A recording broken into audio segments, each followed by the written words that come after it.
Shalom, kembali lagi bersama saya Monica Chandravin. Nah, di video kali ini di Pengantar Etika, saya akan membahas tentang ecological crisis dan self-delusion. Ecological crisis ini artinya manusia tidak bisa akses resources yang diperlukan bagi hidupnya. Jadi, yang krisis ialah bukan buminya, melainkan manusia itu sendiri di masa depan. Contohnya seperti di kampung saya, sudah banyak orang yang menjual lahannya untuk ditanami dengan sawit. Nah, banyak sekali perusahaan yang sekarang ini mengincar lahan-lahan di kampung. Sudah jelas dalam keuntungan jangka pendek seperti itu sudah merusak lahan yang sudah diberikan oleh para leluhur. Implication for the building sector. Penulis artikel William Aris dari University of British Columbia, implikasi dari sektor pembangunan, karena menurut William Aris faktor pembangunan ini paling bertanggung jawab bagi krisis ekologi. Dunia ini ada di paling ujung. Dunia ini ada dalam situasi kerapuhan akan sesuatu yang tidak bisa terelakkan menghadapi krisis ekologi. Dan ini semakin bertumbuh, krisis ekologi semakin bertumbuh semakin parah, yang bisa membahayakan peradaban. Akan tetapi, meskipun sedang krisis, komunitas global itu sangat bodoh. Kenapa mereka seolah-olah bersikap bodoh? Karena tidak ada keputusan-keputusan strategis yang dapat mengantisipasi ancaman ini. Mereka itu tidak mau berkontemplasi dalam bahasa religius, bermeditasi, berpikir yang jernih. Perlu ada kombinasi, perlu ada kebijakan-kebijakan yang pro-biology dan pro-cultural yang dapat membuat orang berubah secara attitude.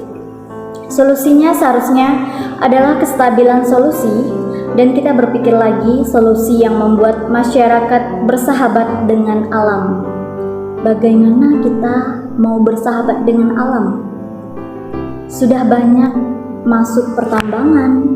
Nah, sedangkan pertambangan itu seperti yang kita ketahui mencemari air dan itu merusak tanah. Kita membutuhkan budaya baru. Perlu pembelajaran baru tentang mitologi. Agama-agama juga perlu mengajarkan sesuatu yang baru untuk melindungi lingkungan hidup. Nah, untuk contohnya yaitu Laudato Si. Ada pihak yang menyalahkan penyebab terbesar krisis ekologi adalah bidang pembangunan. Begitu banyak resources di bumi mengakibatkan krisis ekologi. Kayu habis, pencemaran air, cerobong asap mengotori udara.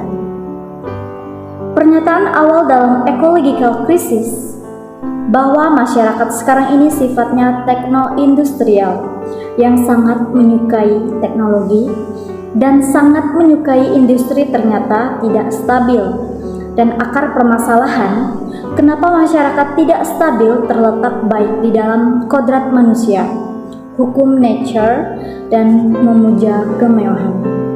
Contemporary culture. Pada tahun 1995,